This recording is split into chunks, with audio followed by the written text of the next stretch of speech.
اور دوسرا یہ کہ سیدنا موسیٰ علیہ السلام جب ان کو نجات ہوئی ان کی قوم کو فرعون سے، اس کے بعد جب آپ طور پہ تشریف لے گئے تو پیچھے سے انہوں نے بچڑے کی پوجا کی اور اسے معبود بنا لیا. جب آپ واپس تشریف لائے اس بچڑے کو قتل کیا. قتل کرنے کے بعد جو تختیاں آپ لائے تھے انہیں اکٹھا کیا اور وہ ان کے سامنے پیش کیا. وہ تختیوں پر جو احکامات خداوندی تھے تو فرمایا کہ اس میثاقکم سے مراد یہ وہ والا میثاق ہے. باہر کے ہاتھوں صورتوں میں سے مراد تورات ہے. تو اللہ رب العزت جب انہوں نے وہاں پر اس کو قبول نہ کرنا چاہا تو وہاں پر بھی ایسے ہوا. سیدنا جبرائیل امین کو حکم ہوا کہ وہ طور کو اٹھا کر ان کے سروں پہ کھڑا کر. اس طریقے سے اس بات کا ذکر اللہ رب العزت نے اس آیت میں کیا. اب یہاں فرمایا خذوا ما آتیناکم بقوۃ، جو کچھ تمہارے پاس ہے اسے مضبوطی سے تھام لو. یعنی جو ہم نے تمہیں دیا ہے، یعنی تورات کی صورت میں جو ہم نے تمہیں نصاب زندگی عطا کیا، فرمایا اس کو مضبوطی سے تھام لو. تو اس سے ہمارے علماء یہ بیان کرتے ہیں کہ تورات کی حفاظت کا ذمہ اللہ رب العزت نے خود نہیں لیا، بلکہ اس کی حفاظت کو ان کی ضرورت کی. جبکہ اللہ رب العزت نے امت محمدیہ پہ یہ کرم کیا کہ جو اس امت کو نصاب عطا کیا قرآن کی صورت میں، فرمایا اس نصاب کی حفاظت کا ذمہ خود لیا. لیکن تورات کے حوالے سے فرمایا خذوا ما آتیناکم بقوۃ، بس دے دیا اسے مضبوطی سے تھام لو اور جو کچھ اس میں ہے اسے تم یاد رکھو. اگلی آیت میں فرمایا ثم تولیتم من بعد ذلک، لیکن پھر ہوا کیا؟ کیونکہ اس آیت میں مخاطب تو یہود ہیں، بنی اسرائیل کے لوگ. فرمایا کہ ثم تولیتم من بعد ذلک، تم اس کے بعد اس سے منہ پھیر گئے. بجائے اس کے کہ تم ہدایت کو قبول کرتے، اس سے احکامات کو اخذ کرتے اور ان پر عمل پیرا ہوتے، لیکن تم تولیتم من بعد ذلک، تم نے اس سے منہ پھیر لیا. فرمایا فلولا فضل اللہ علیکم ورحمتہ، اگر تم پر اللہ کا فضل نہ ہوتا اور اس کی رحمت نہ ہوتی لکنتم من الخاسرین، تو تم خسارہ پانے والوں میں سے ہوتے. یعنی اللہ رب العزت نے انہیں تورات کی صورت میں احکامات عطا کیے، ان میں انبیاء کو مبعوث فرمایا، لیکن اس کے باوجود انہوں نے ہدایت کو قبول نہیں کیا. اللہ رب العزت نے فرمایا کہ اب اس صورتحال میں اگر ہمارا فضل اور رحمت تمہیں تھام نہ لیتی نا تو تم خسارے نہیں جاتے.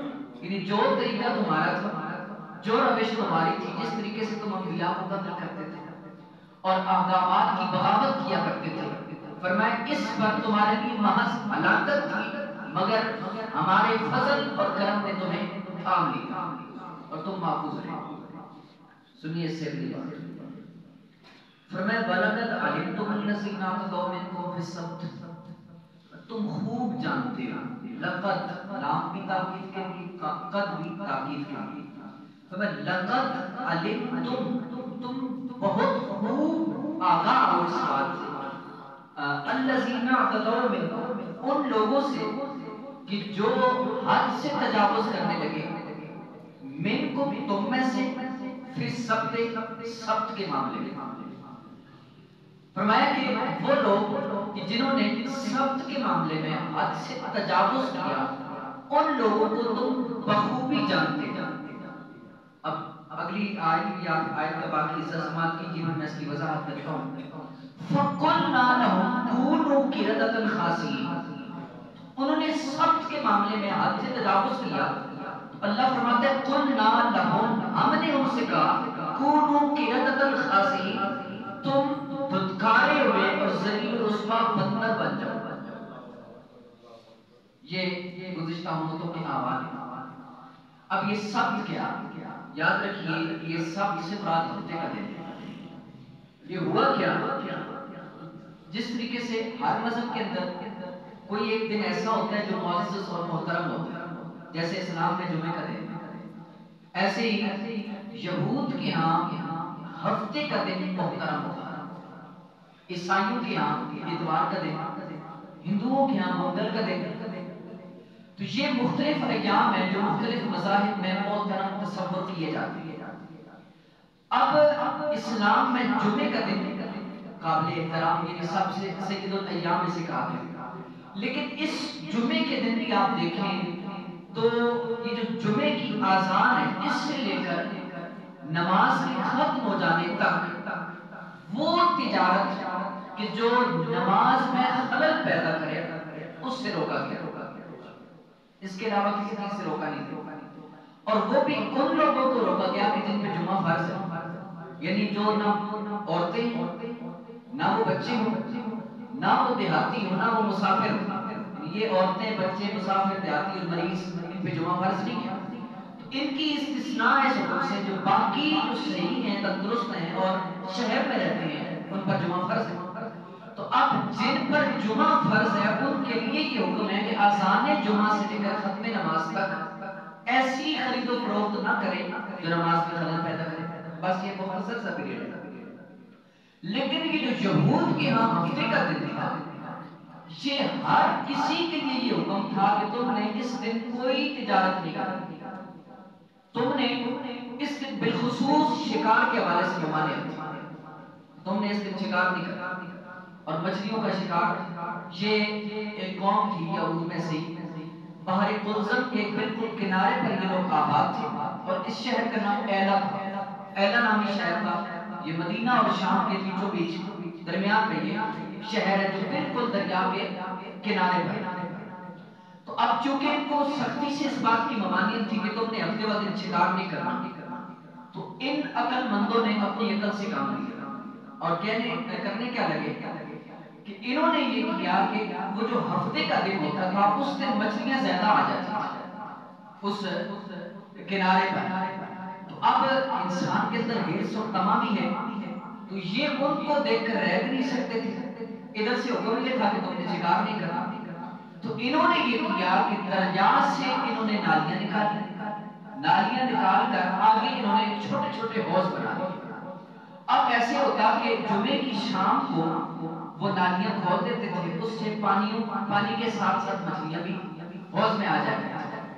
ہفتے والے دن کا شکار نہیں کرتے. تو جب ہفتے کا دن گزر جاتا، اگلی رات آ جاتا، تو رات کو وہ جو حوض میں اکٹھی ہوئی مچھلیاں تھیں ان کا یہ شکار کر لیا.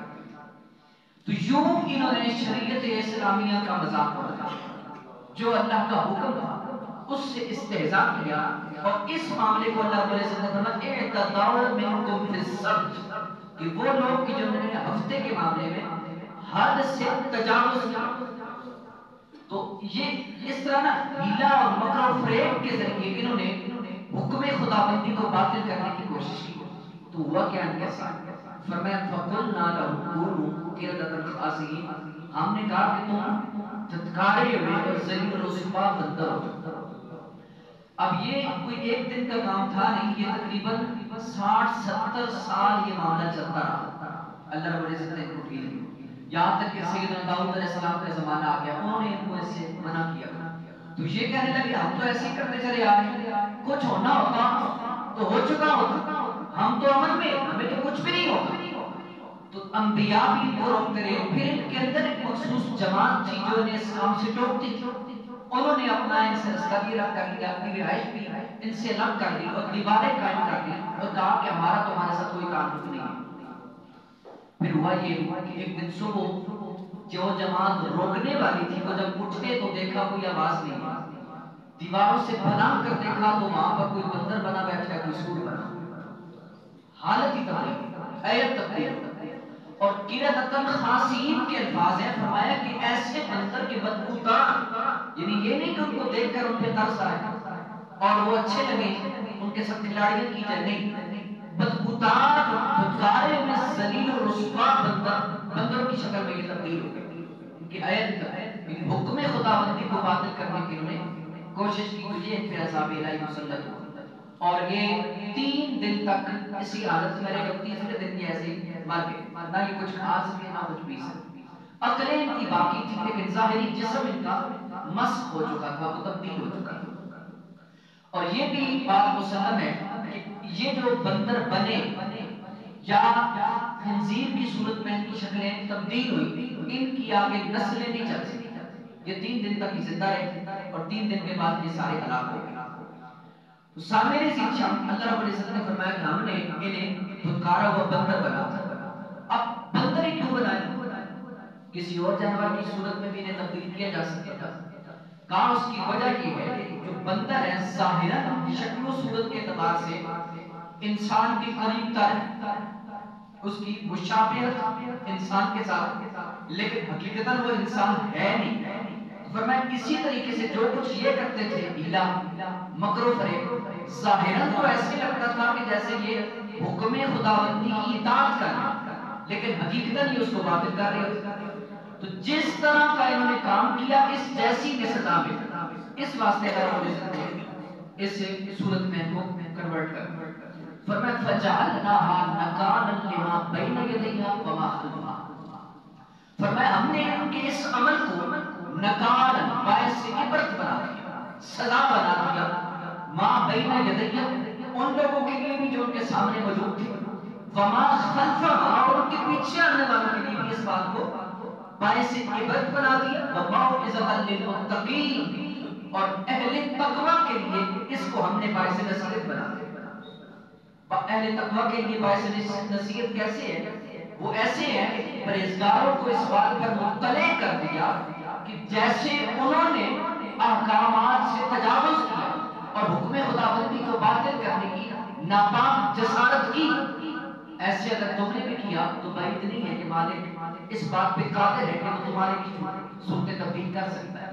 تو اس واسطے اللہ رب العزت نے فرمایا کہ موعظۃ للمتقین، اسے ہم نے اہل تقوی کے لیے باعث نصیحت بنایا۔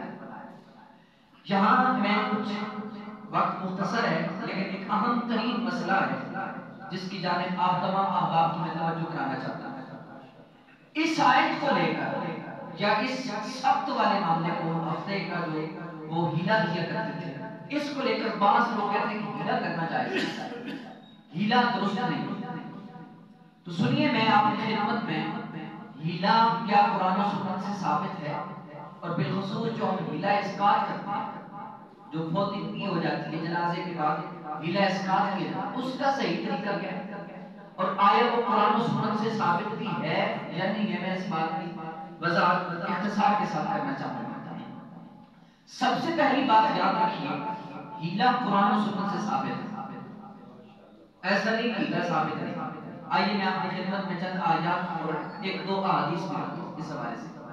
سیدنا ایوب علیہ السلام بیماری کے ایام میں تھے، اپنی زوجہ کے ساتھ کچھ اختلاف ہوا، انہوں نے قسم کھا لی کہ میں جب صحت مند ہوں گا تو میں اپنی زوجہ کو 100 کوڑے لگاؤں گا۔ جب صحت مند ہوئے تو خیال آیا کہ یہ درست نہیں ہے، موضوع محسوس نہیں کیا، اس بات یہ مناسب خیال نہیں کیا۔ اب نبی ہے، قسم بھی نہیں توڑنا بھی نہیں چاہتے، تو کریں تو کریں کیا؟ اللہ رب العزت نے قرآن مجید کی سورہ 7 کی آیت نمبر 44 کے اندر اس بات کو ذکر کیا۔ اللہ رب العزت نے انہیں اس قسم سے نکلنے کا طریقہ بتایا، فرمایا وَخُذْ بِيَدِكَ ضِغْثًا فَاضْرِب بِهِ وَلَا تَحْنَثْ، کہ تم اپنے ہاتھ میں ایک جھاڑو لو جس کے 100 تنکے اور اس سے اس کو ایک ضرب لگا دو، وَلَا تَحْنَثْ، تمہاری قسم بھی نہیں اٹھے، یعنی 100 کوڑے مارنے کی قسم اٹھائی تھی تو 100 مارنے کی وجہ ایک جھاڑو جس کے 100 تنکے وہ ایک دفعہ مار، تو گویا کہ قسم کچھ اور کی، ہیلے کے ذریعے اسے تبدیل کیا گیا۔ اور یہ حکم کہاں سے آ رہا ہے؟ اللہ کی جانب سے۔ حکم کس کو دیا جا رہا ہے؟ اللہ کے نبی کو دیا جا رہا ہے۔ اب یہ دلیل ہوگی۔ اسی طرح سیدنا یوسف علیہ السلام، ان کی شریعت میں اور جہاں یہ شاہ مصر بنے تو وہاں یہ تھا کہ اگر کوئی شخص چوری کر لیتا تو چوری کے ضمن میں اسے جس چیز کو اس نے چرایا ہوتا ہے اس کے مالک کے پاس روکنا ہوتا ہے، اس کے بغیر وہ روک نہیں سکتا۔ تو بنیامین جو ان کا بھائی تھا جسے وہ روکنا چاہتے تھے اپنے پاس، ان ہی کے جو مملکت کے کارندے تھے انہوں نے وہ حکومت کی شے، وہ پیمانہ اس کے سامان میں رکھ دیا، وہاں سے برآمد ہوا، اور اس طریقے سے بنیامین کو سیدنا یوسف علیہ السلام نے اپنے پاس رکھ لیا۔ اللہ رب العزت نے قرآن مجید میں بیان کیا کہ کذالک کدنا لیوسف، فرمایا ایسے ہم نے یوسف کو خفیہ تدبیر سکھائی، ما کان لیأخذ اخاہ فی دین الملک الا ان یشاء اللہ، کہ وہاں جو شاہی قانون تھا اس کے مطابق وہ اس کے علاوہ اپنے بھائی کو اپنے پاس روک نہیں سکتے. تو یہ بھی ایک صورت ہے. سورہ یوسف آیت نمبر 76. اسی طرح سنن ابی داؤد کی روایت ہے، انصار میں سے کمزور اور بیمار شخص، اس نے باندی کے ساتھ جنسی عمل کر لیا، بدکاری کر لی. معاملہ حضور تک پہنچا. اب لازماً اسے کوڑے لگنے تھے، لیکن اس کی بیماری کی کیفیت یہ تھی کہ صحابہ نے عرض کی یا رسول اللہ اس کی حالت یہ ہے کہ اس کا ماس ہڈیوں کے ساتھ چپٹا ہوا ہے، ہم اگر اسے اٹھا کر بھی آپ کے پاس لاتے تو اس کی ہڈیاں ٹوٹ جائیں. اتنا اتنا وہ کمزور ہے. تو کیا کیا جائے اس کو؟ تو حضور سید کائنات صلی اللہ تعالی علیہ وآلہ وسلم نے ارشاد فرمایا کہ پتلی 100 ٹہنیاں لو، ان ٹہنیوں کا گچھا بنا کے اسے ایک ذات لگا. یہ میرے کریم آقا کی حدیث سنن ابی داؤد. اسی طرح بخاری شریف کی روایت ہے کہ حضرت سیدنا ابو سعید خدری رضی اللہ تعالیٰ عنہ بیان کرتے ہیں، سیدنا ابو ہریرہ رضی اللہ تعالیٰ عنہ بیان کرتے ہیں کہ خیبر کے مقام پر اللہ رب العزت کے حبیب نے ایک عامل مقرر کیا. وہ حضور کی بارگاہ میں حاضر ہوا، اس نے عمدہ کھجوریں حضور کی بارگاہ میں پیش کی. تو حضور نے سوال کیا کیا خیبر میں ساری کھجوریں ایسی ہیں؟ تو اس نے عرض کیا رسول اللہ ایسی تو نہیں ہے، باخدا ہم گھٹیاں کھجوریں 2 سا دے کر اس کے عوض 1 سا عمدہ کھجوریں خرید کر کے اس طریقے سے ہم لیتے ہیں. میرے حضور نے فرمایا ایسا کرنا درست نہیں ہے، تم یہ کیا کرو کہ جو گھٹیا کھجوریں ہیں انہیں دراہم کے عوض بیچا کرو، پھر ان دراہم کے عوض عمدہ کھجوروں کو خریدا کرو. یعنی سود سے بچنے کا میرے کریم آقا نے ایک ذریعہ اور ایک ہیلا بیان کیا. اس طرح کی اور بھی کئی روایات پیش کی جا سکتی ہیں جن سے یہ بات ثابت ہوتی ہے کہ ہیلا قرآن و سنت سے ثابت ہے. لیکن پھر وہ جو پچھلی آیت جیسے کہ ہفتے کے معاملے میں ان کا تجاوز حد سے، اس کو کدھر لے کے جائیں گے، ان آیات کو ان حدیث کو کدھر لے کے جائیں گے اور کس طریقے سے تطبیق ہوگی اور کون سا ہیلا ثابت ہے کون سا ثابت نہیں ہے. تو آئیے سنیے ہیلے کی 2 قسمیں. اس سوال کا جواب، ہیلے کی 2 قسمیں. پہلی قسم ہیلے کی یہ ہے کہ جائز طریقے سے کسی کا حق باطل کر دیا جائے. طریقہ جائز ہو لیکن حق کسی اور کا اور اسے باطل کر دیا جائے. پھر وہ حق ایسا ہو کہ جس کا تعلق اللہ سے ہو یا حق ایسا ہو کہ جس کا تعلق اللہ کے بندوں سے ہو. جائز طریقے سے کسی کے حق کو باطل کر دیا جائے یا باطل کو حاصل کیا جائے. طریقہ جائز ہو لیکن حصول باطل چیز کا ہو رہا ہو، یہ ہیلے کی پہلی قسم ہے. اور اس قسم کو کہتے ہیں یہ ہیلا حرام ہے. یہ ایسا ہیلا حرام ہے کہ جس ہیلے کے ذریعے کسی کے حق کو باطل کیا جائے یا کسی باطل اپنا حق شے کو حاصل کیا جائے. یہ ہیلا حرام ہے. اور دوسری قسم وہ ہے کہ جائز طریقے سے کوئی اپنا حق لے، اپنا حق کوئی جائز طریقے سے لے، یہ جائز طریقے سے باطل کو دفع کیا جائے، اسے دور کیا جائے، باطل کو ناحق چیز کو ختم کیا جائے جائز طریقے سے. یہ ہیلے کی دوسری قسم ہے اور یہ ہیلا مستحب بھی ہے اور بسا اوقات واجب بھی ہوتا ہے. تو یہ اس اعتبار سے ہیلے کی 2 قسمیں ہوگی. اب جو معاملہ سبت والا جہاں پر ان کے ہفتے کے حوالے سے بات ہے کہ انہوں نے حد سے تجاوز کیا اور یوں انہوں نے ہیلا، تو یہ اللہ کے حق کو وہ باطل کر رہے تھے، اس واسطے وہ ہیلا تھا حرام. لیکن جو شریعت نے جس ہیلے کی اجازت دی ہے یہ وہ ہیلا ہے کہ جس میں اپنا حق وصول کرنا ہو اور ایسا کرنا مستحسن ہو جائے. اور ان دوسری قسم کی آیات اور حدیث جو میں نے آپ کی خدمت میں پیش کی ہیں ان میں جو ہیلے کا ذکر ہے اس ہیلے سے مراد ہیلے کی یہ دوسری قسم جو مستحب بھی ہے اور اس کا بسا اوقات یہ واجب بھی ہے. تو یہ جو ہیلا اسقاط ہے نا جو عموماً ہمارے یہاں رائج ہے وہ دن کی جنازے کے بعد کیا جاتا ہے، یہ ہیلے کی دوسری قسم کے ساتھ تعلق رکھتا ہے. یعنی اس میں کسی کا حق باطل نہیں کیا جاتا اور اس میں کوئی باطل شے حاصل نہیں کی جاتی. ٹھیک ہے، تو اس ہیلے کا دوسری قسم کے ساتھ تعلق ہے. لیکن یاد رکھیے اس کا صحیح طریقہ جو ہمارے یہاں رائج ہے وہ طریقہ درست نہیں ہے. صحیح طریقہ یہ ہے کہ نماز، روزہ یا دیگر کفارات اور جنایات جو میت کے ذمہ ہے ان کا حساب کیا جائے اور حساب کر کے ان کو ساکت کرنے کے لیے ورثاء میت کا جو ترکہ ہے، جو اس نے مال چھوڑا ہے، اس کے تہائی حصے، تیسرے حصے میں سے صدقہ کریں گے، جس سے وہ جو اس کے ذمہ نمازیں، روزے یا دیگر کفارات باقی ہیں وہ ساکت ہو جائیں گے۔ یہ جائز اور درست طریقہ ہے۔ اب مسئلہ یہ ہے کہ اگر اس کی جو تہائی رقم ہے وہ کم ہے اور نمازیں، روزے، کفارات کی رقم زیادہ بنتی ہے، پھر اس میں کیا جاتا ہے ہیلا۔ پھر طریقہ کار کیا ہوتا ہے؟ پھر طریقہ کار یہ ہوتا ہے، مثلا ترکے میں مال اس نے چھوڑا ہے 10,000 اور اس کی نمازوں کا، روزوں کا، کفارات کا حساب لگایا جائے تو وہ لاکھ بنتا ہے۔ اب ہوگا یہ کہ 10,000 وارث میت جو وہ 10,000 لے کر 10 بندوں کو بٹھائے گا۔ 10 بندوں میں سے پہلے بندے کو اس نیت سے وہ دے گا کہ جو میت کے ذمہ جو فرائض باقی ہیں ان کو ساکت کرنے کی نیت سے میں اس کی جانب سے یہ صدقہ کرتا ہوں۔ پہلے بندے کو وہ دے گا، دوسرا بندہ اگلے کو بھی اسی نیت سے دے گا۔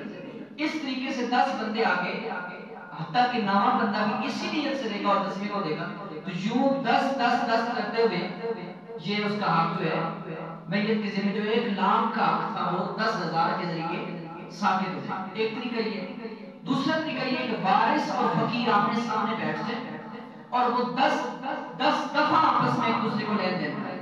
پہلے وارث اس نیت سے دے کہ میں اس کے ذمہ جو فرض ہے اس کو ثابت کرنا چاہتا ہوں، وہ صدقہ کرو، اور وہ فقیر اسے ہبہ کی نیت سے واپس کرے، تحفے کی نیت سے واپس کرے۔ پھر یہ وارث اس کے ذمہ سے فرائض کو ثابت کرنے کی نیت سے، صدقے کی نیت سے فقیر کو دے، پھر فقیر ہبہ کی نیت سے اس کو واپس کرے۔ یوں 10 دفعہ یہ عمل کیا جائے۔ اس طریقے سے یہ ہیلا اسکار، یہ درست اور شرعی طریقہ ہے ہیلا اسکار۔ اب اس میں یہ ہے کہ ہر نماز کا حساب ہو، ایک نماز کا فدیہ نصف سا ہے، یعنی جو ہمارا سب کا فطر بنتا ہے اتنا ایک نماز کا فدیہ۔ مثال اس کی یوں لے لیں کہ جیسے مثلا آج کل کے دور میں 200 روپے بنتے، ایک مثال ہے، 200 روپے صدقہ فطر ہے تو ایک نماز کا فدیہ 200 ہوا، ایک دن کی نمازوں کا فدیہ 1200 ہوا، یعنی وطر چھٹی نماز، 5 نمازیں فرض کی اور وطر بھی الگ سے ہے، 6 نمازیں ہو گئی، تو 6 نمازوں کا 1200 روپے ایک دن کا بنا، اور ایک سال کے کتنے دن ہوئے؟ 365 365 کو 1200 کے ساتھ ضرب دیا جائے تو یہ 4,38,000 ایک سال کی نمازوں کا فدیہ، 4,38,000 یہ ایک سال کی نمازوں کا فدیہ۔ ایسی ایک رمضان کے جو قضا روزے ہیں، ایک مہینے کے روزے کا حساب لگایا جائے تو اگر 200 کے حساب سے ہو تو وہ 6,000 روپیہ بنتا ہے، تو یوں 6,000 ایک سال کے روزوں کا اور 4,38,000 روپے یہ ایک سال کی نمازوں کا بنتا ہے۔ مرد پر نماز فرض ہو جاتی ہے 12 سال سے، عورت پہ نماز فرض ہو جاتی ہے 9 سال سے۔ اب 12 سال کے بعد جتنی میت کی عمر ہے اس عمر کے حساب سے جتنے سال بنتے اس سے اندازہ لگا لیا جائے کہ 10 سال ہے، 15 ہے، 20 سال ہے، اس کی اتنی نمازیں بنتی ہیں، ان نمازوں کا اتنا فدیہ بنتا ہے۔ اب اس فدیے کو اس تہائی مال میں دیکھیں گے کہ جو اس نے کر کے میں چھوڑا ہے کیا وہاں سے پورا ہو رہا ہے؟ نہیں پورا ہو رہا۔ اب اس کا شرعی طریقے سے ہیلا کریں گے، اور ہیلا طریقہ وہی ہے جو میں نے آپ کے سامنے پہلے عرض کر دیا۔ مثلا 1,00,000 روپے بنتا ہے اور اس کے پاس 10,000 تو 10 دفعہ یہ لین دین کر لیں گے، کمی بیشی بھی ہو سکتی ہے، تو یہ اصل اور شرعی طریقہ ہے۔ لیکن ہمارے یہاں کیا ہوتا ہے؟ ہیلے پہ ہیلا کیا جاتا ہے، ہیلے پہ ہیلا۔ وہ کیا ہم یوں کرتے ہیں کہ قرآن مجید کو رکھ لیا، اس میں 1,000 روپیہ، 2,000 روپے، 500 روپے بیچ میں ڈال دیے، وہ 7 بندے بیٹھ کے وہ پھیرا 3 دفعہ اس نے لگا لیا۔ یہ سمجھو جی کیونکہ قرآن ہے اس کی کوئی بندہ قیمت ادا نہیں کر سکتا، یہ انمول ہے، تو لہٰذا سمجھو کہ اس کی ساری نمازیں، یعنی پہلے ہیلا ہو رہا ہے اور اس ہیلے پر مزید ہیلا ہو رہا ہے، تو یہ شرط درست نہیں ہے۔ یہ اتنا ہی ادا ہوگا جتنی اس مصحف شریف کی قیمت ہے۔ بازار سے آپ نے دیا 500 1,000 روپے جتنی اس کا آپ نے ہدیہ دیا، تو یہ 1,000 اس کا کر لیں اور 1,000 آپ نے جو لانا 2,000 روپے جو آپ نے دیا، اس 2,000 کے حساب سے اس کے جو فرائض ہیں اور جو واجبات ہیں وہ ساکت ہوں گے، اس سے اوپر ساکت نہیں ہوں گے۔ دوسری بات اس بات کا بھی خیال رکھا جائے کہ سارے اغنیاء نہ بیٹھنا، اغنیاء بیٹھ جاتے ہیں، اصل میں تو یہ شرم فقیر کو دیں گے تو تب اس کے ذمہ سے یہ بات ثابت ہوگی۔ تو یہ چند خرابیاں ہیں جو ہدایہ اسکات میں ہیں، اگر ان خرابیوں کی تصحیح کر لی جائے اور جو اصلی اور شرعی طریقہ ہے ہدایہ اسکات کا اس طریقے سے کیا جائے تو رب کے قرآن سے بھی ثابت ہے، نبی کے فرمان سے بھی ثابت ہے۔ وآخر دعوانا الحمدللہ۔